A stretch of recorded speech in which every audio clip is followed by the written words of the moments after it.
Hello student, कैसे हो? उम्मीद करता हूँ अच्छे होंगे। क्लास आपको अच्छी लग रही होगी, मुझे विश्वास है। और घर पे मन लगा करके पढ़ना है और तैयारी करनी है। कॉलेज में ऑनलाइन क्लास के द्वारा आप लोगों को जानकारी दी जा रही है। आप देख रहे हो वीडियो, बहुत अच्छा लग रहा है, आपके व्यूज़ आते हैं तो मालूम हो जाता है कि आप वीडियो को अच्छी तरह से देख रहे हो, लाइक कर रहे हो। कल मैंने आपको बॉटनिकल क्लासिफिकेशन के बारे में जानकारी दी थी और आप इनको नोट कर लें, फैमिली को नोट कर लें। ग्रेनली फैमिली, लेग्यूमिनेसी फैमिली और Cucurbitaceae, Cruciferae, Malvaceae, Solanaceae, Cucurbitaceae, Liliaceae, Tiliaceae, Liliaceae, Euphorbiaceae, Umbelliferae, Chenopodiaceae. ग्रेनली फैमिली में हमारी गेहूँ, धान, बाजरा, ज्वार, गन्ना, मक्का, ये क्रॉपें आती हैं। यूफोर्बिएसी में फैमिली में हमारी लेग्यूमिनेसी में हमारी आती है चना है, मटर, मसूर, अरहर, जो पल्स वाली क्रॉप है ना, उर्द, ये क्रॉपें आती हैं, पल्स क्रॉप, लेग्यूम। ठीक। क्रूसीफेरी फैमिली में हमारी क्रूसीफेरी सरसों फूल, क्रूसीफेरी सरसों फूल में आपकी सरसों है, गोभी है, ठीक, मूली है और सलजम। ये हो गई हमारी क्रूसीफेरी। अब ये हमारे आता है मालवेसी। मालवेसी कपास फूल, इसमें हमारा कपास और पटसन आएगा। अब सोलेनेसी, सोलेनेसी फैमिली में आलू है, तंबाकू। ठीक, ये नोट करते जाइए आप और याद रखना है, याद करना है। जब क्लास लगेगी मैं आपसे फैमिली के बारे में पूछूंगा और किस फैमिली में कौन सी क्रॉप होती है उसके बारे में। कुकुरबिटेसी, कुकुरबिटेसी में कद्दूकुल, खीरा है, ककड़ी, खरबूज, तरबूज, तोरई, ये आती है। ठीक। लिलिएसी, लिलिएसी फैमिली हमारे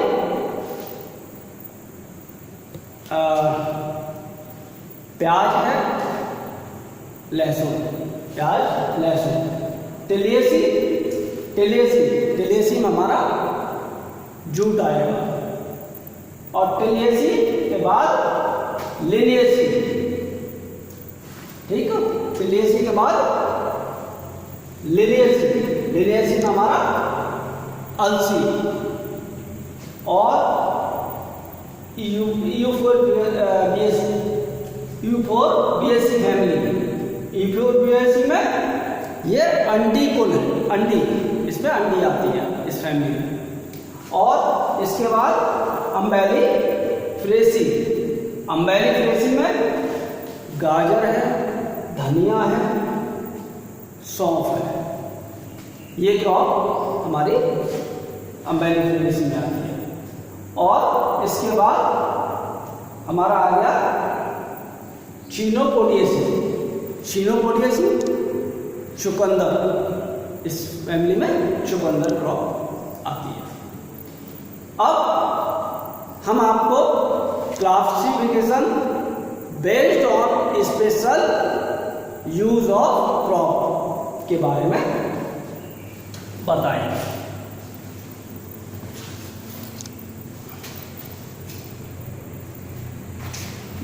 ये तो आपने नोट कर ही लिया।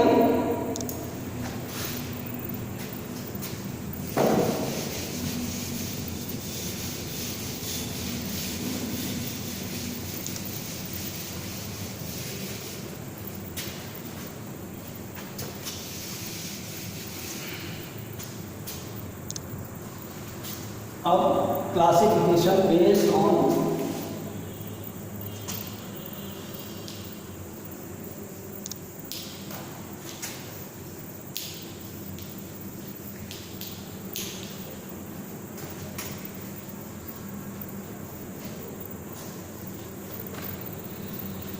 classification based on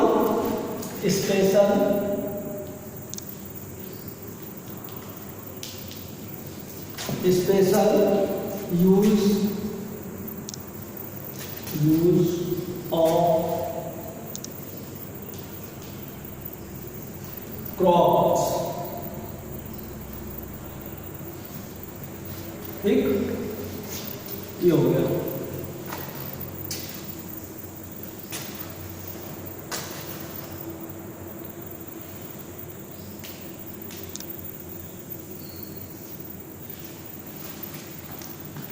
हाँ, तो अब हम ये क्लासिफिकेशन है फसलों के विशेष उपयोग के आधार पर वर्गीकरण के बारे में आपको बताएंगे।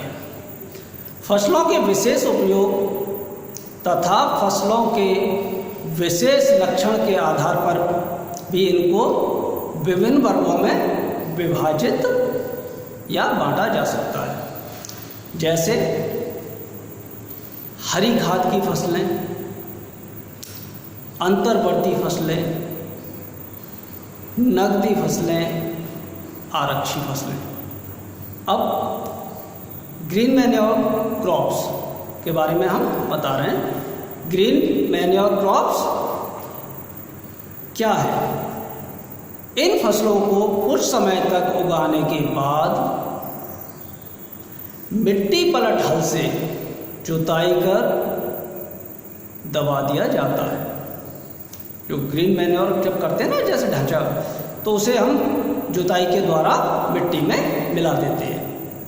इन्हीं फसलों को हम हरी खाद वाली फसलें कहते हैं। ये हमारी ग्रीन मैन्योर क्रॉप्स होगी। जैसे ढैंचा है, सनई है, लोबिया है, मूंग आदि फसलें।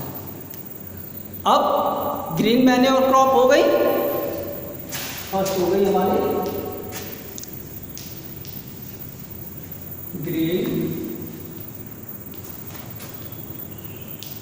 Manure crop. ठीक है, अब ग्रीन मैन्योर क्रॉप्स फर्स्ट हो गई। Second, catch crop. Catch crop अंतर्वर्ती फसलें। जब हम किसी मुख्य फसल की सोइंग करते हैं, वह फसल किसी कारण से नहीं हो पाती है। अब हमने कोई फसल करी, किसी कारण से, जैसे मौसम ख़राब हो जाता है, बारिश हो जाती है, और कभी मॉइस्चर भी खेत में कम रह जाता है, तो प्लांटेशन नहीं हो पाता, क्रॉप नहीं उग पाती। तो उस कंडीशन में हम समय तो खराब करेंगे नहीं। उस कंडीशन में हम ये सोचते हैं कि कोई ऐसी फसल हम पैदा करें जिससे कि हमारा समय खराब ना हो और कोई नई फसल पैदा हो जाए, जिससे कि हमारा जो खर्चा हुआ है वो उस फसल के द्वारा निकल आए। तो किसी फसल किसी कारण से नहीं हो पाती है, हम उसकी जगह शॉर्ट ड्यूरेशन क्रॉप, कम समय वाली फसल उगा लेते हैं। इसे हम कैच क्रॉप कहते हैं। मतलब कैच क्रॉप, जैसे किसी एक फसल के खराब होने पर उसका फ़ायदा उठा लेना, उसे हम कैच क्रॉप कह रहे हैं। तो उसमें मूंग है, चना है, उड़द है, सांवा आदि फसल हम ले सकते हैं। ये हो गई सेकंड कैश क्रॉप। अब कैच क्रॉप के बाद नेक्स्ट आती है हमारी कैश क्रॉप, नगदी फसलें। इन फसलों को किसान अधिक आर्थिक लाभ के लिए उगाता है, जिससे कैश पैसा तुरंत प्राप्त हो जाए, ऐसी फसल। इन फसलों को किसान अधिक आर्थिक लाभ के लिए उगाता है। इन फसलों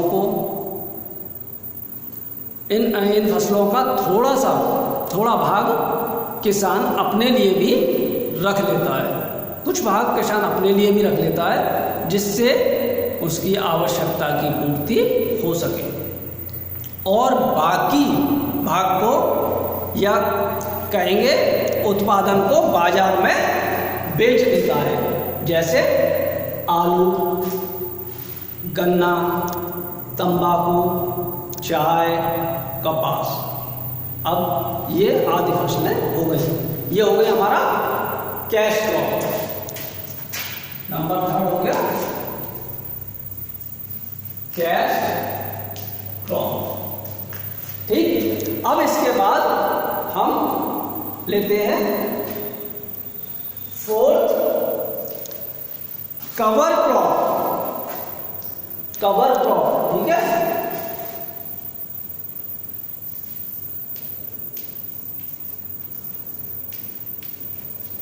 कवर क्रॉप, आरक्षी फसलें।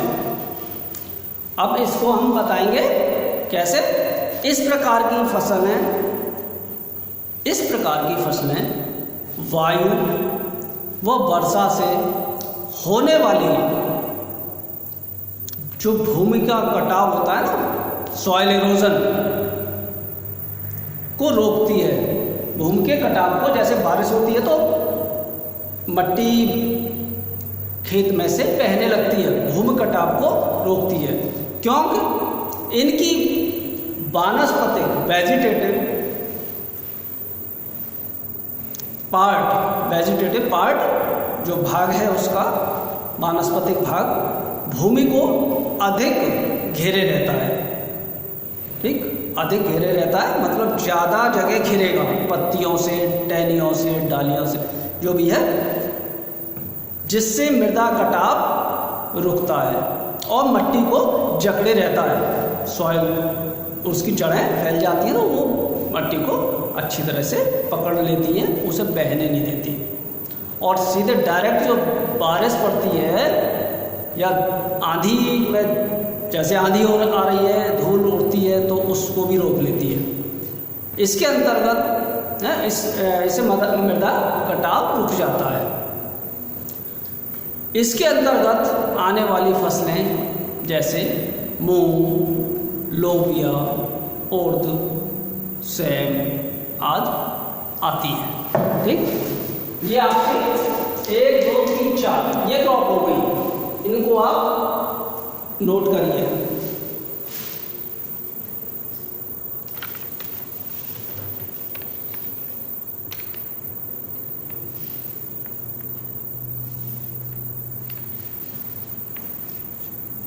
इसके बाद हम नेक्स्ट पॉइंट लेंगे 5th। ठीक, कीट आकर्षक फसलें, ट्रैप क्रॉप्स।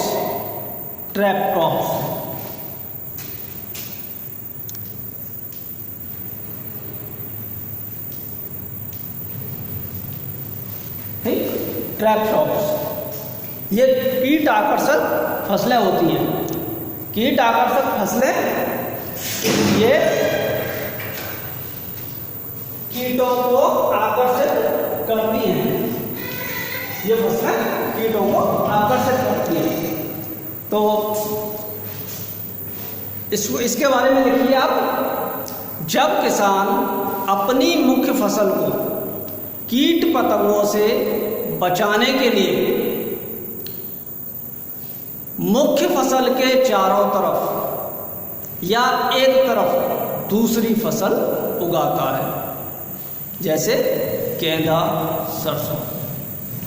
ये क्या होता है कि हमने कोई फसल उगाई, उसमें कीट आकर्षित होते हैं। जैसे आलू का जो खेत होता है ना, आलू के खेत में अगर चेपा लग रहा है, माहू, उसके बीच में हम मूली, गेंदा की फसल को अगर लगा देते हैं बीच बीच में लाइन, उससे क्या है, कीटों का आकर्षण गेंदा पर या मूली पर होगा, जिससे कि हमारी जो मेन फसल है, क्रॉप आलू, वो बच जाएगी, सुरक्षित हो जाएगी। ठीक है। अब ये हो गया ट्रैप क्रॉप। अब इसके बाद हम आते हैं नेक्स्ट, रक्षक फसल, गार्ड क्रॉप। नेक्स्ट आता है हमारा 6, गार्ड क्रॉप, रक्षक फसलें। अब ये रक्षक फसलें कौन सी होती हैं? ये रक्षक फसल जब किसान अपनी मुख्य फसल को पशुओं व मनुष्यों से बचाने के लिए फसल के चारों तरफ अन्य फसल को उगाता है, तो उसे हम रक्षक फसल कहते हैं। गार्ड का काम करता है, रक्षा करने के लिए। अगर हम गन्ना, मक्का मुख्य फसल लेते हैं, अब हमने कोई मुख्य फसल जैसे गन्ना या मक्का ले ली, मुख्य फसल लेते हैं, तो उसके चारों तरफ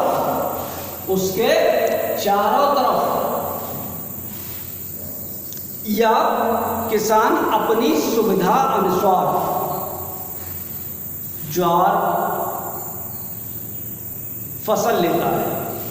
जैसे ये हमारी गन्ना की फसल है, इस खेत के अंदर, इधर किसी और का खेत है, उसने अपनी फसल कर रखी है, ये रोड है। अब इस रोड पर जानवर भी जा सकते हैं, मनुष्य भी जा सकता है, तो इस फसल को नुकसान से बचाने के लिए यहाँ पर हमारी 1-2 लाइन जो है वो ज्वार की बो दी जाएगी, जिससे कि हमारे कोई जानवर आता है तो वो ज्वार की फसल को खाएगा, अंदर नुकसान नहीं होगा।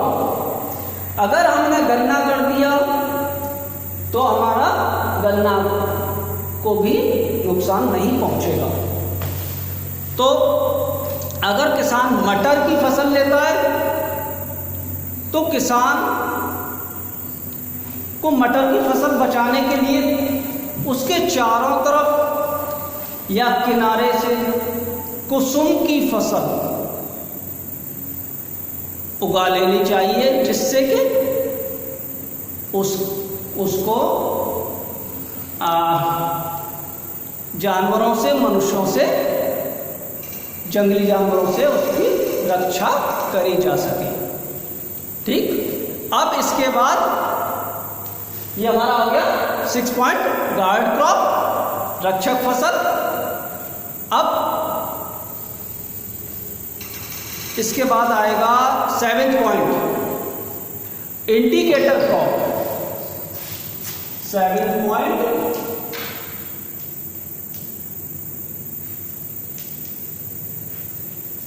Indicator crops. इंडिकेटर सूचक फसलें।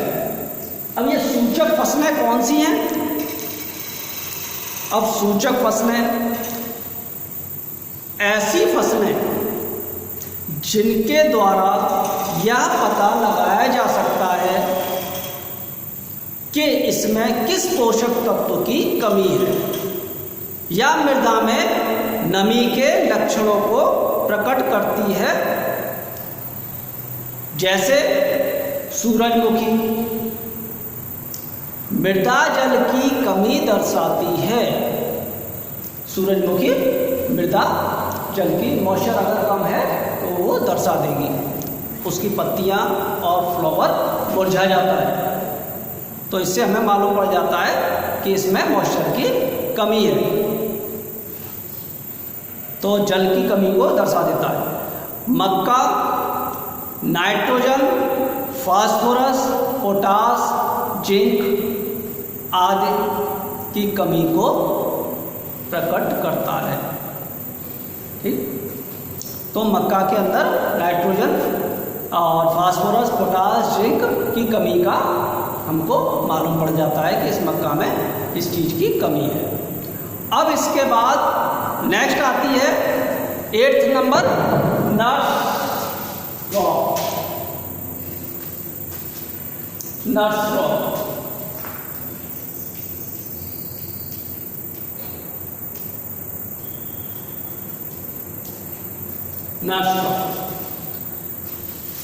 नट्स क्रॉप परिचारिका। इस प्रकार की फसलें अपने पास की दूसरी फसल के पौधों को सहारा या सहायता पहुंचाती हैं।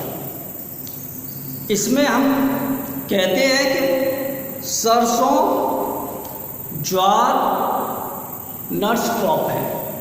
ठीक है, अब ये नट्स क्रॉप कैसे हैं?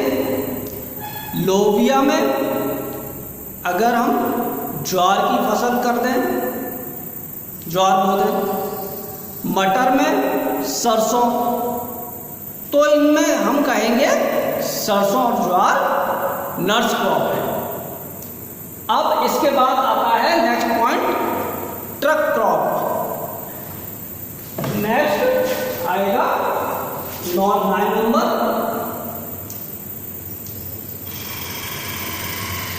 Truck crop.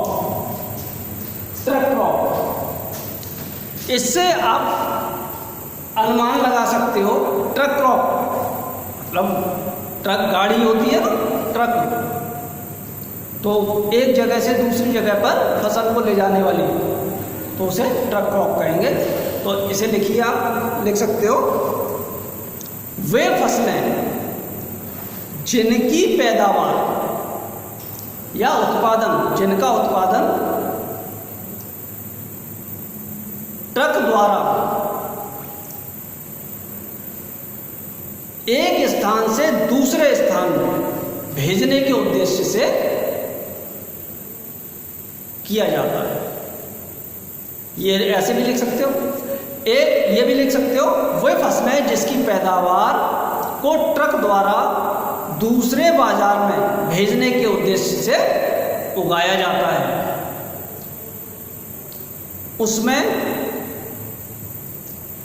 फल, सब्जियां आदि आती हैं। ठीक, ये हो गया हमारा 9 पॉइंट। ये आप पॉइंट नोट कर लो।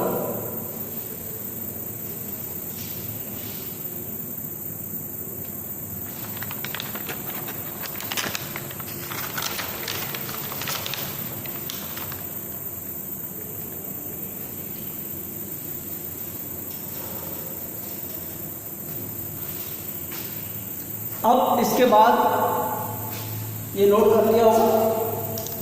अब इसके बाद 10 नंबर आएगा हमारा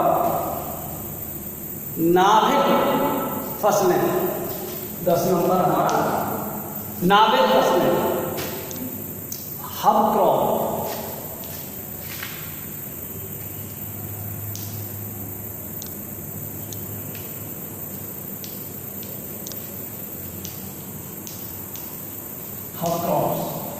हब क्रॉप्स नाभिक फसलें कौन सी हैं? नाभिक ये हो गया, हाँ, हब क्रॉप्स वह क्षेत्र जहां पर हम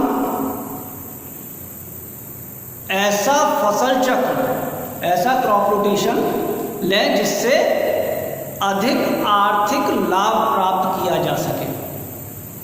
ऐसी फसलों को नाभिक फसलें या हब क्रॉप कहते हैं। उदाहरण के लिए, अगर शहर के पास के खेत में सब्जी उगाई जाए या अन्य कोई ऐसी फसल जिससे अधिक लाभ प्राप्त किया जा सके। ठीक, ये हमारे 10 point classification based on special use of crop के हो गए। ठीक, नेक्स्ट हम लेक्चर लेंगे तो आपको पढ़ाएंगे कृषि महत्व के आधार पर वर्गीकरण, क्लासिफिकेशन ऑन एग्रीकल्चर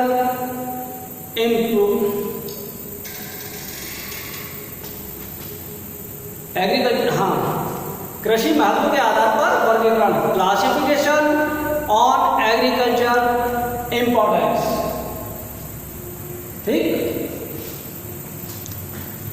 ठीक है, और अच्छा लगे वीडियो तो लाइक अवश्य करें।